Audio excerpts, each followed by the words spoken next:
প্ৰথম কথা 750 কংগ্ৰেছৰ আবেদন আহিছে।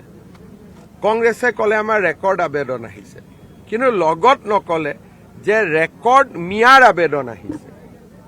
750ৰ 600 গৰাকীয়ে মিয়া টিকট বিচাৰা, কিন্তু আমাৰ দুই এজনে প্ৰচাৰ কৰি দিলে যে এইবাৰ কংগ্ৰেছত অভিলেখ সংখ্যক প্ৰাৰ্থী আহিছে। প্ৰাৰ্থী আহিলে নহব, প্ৰাৰ্থী ক'ৰ পৰা আহিছে?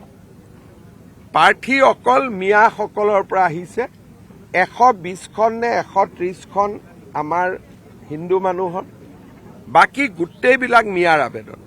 তাৰমানে মিয়াৰ এটা উজান উঠিছে ৰাজীৱ ভৱনত। আৰু লাষ্টৰ দিনাখনো আপোনালোকে দেখিছে তমৰীয়াৰ পৰা কি ধৰণে আপোনাৰ মিয়া উঠি আহি ৰাজীৱ ভৱনত নামাংকন পত্ৰ বা নমিনেশ্যনৰ হেৰি দিছিলে।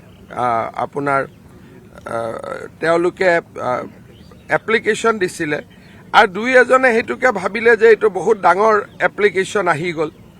তাৰপিছত যোৱাকালি ৰঙিয়াত এখন মিটিং হৈছিলে।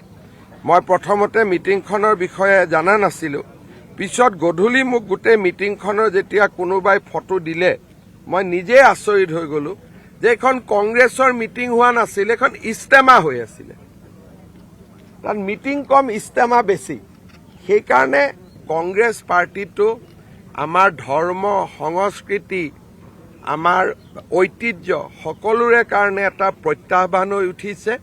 আৰু এই পাৰ্টিটোক আমি যিমানেই ইলেকশ্যনত পৰাজিত কৰিব পাৰিম, সিমানেই দেশ আৰু জাতি সুৰক্ষিত হ'ব।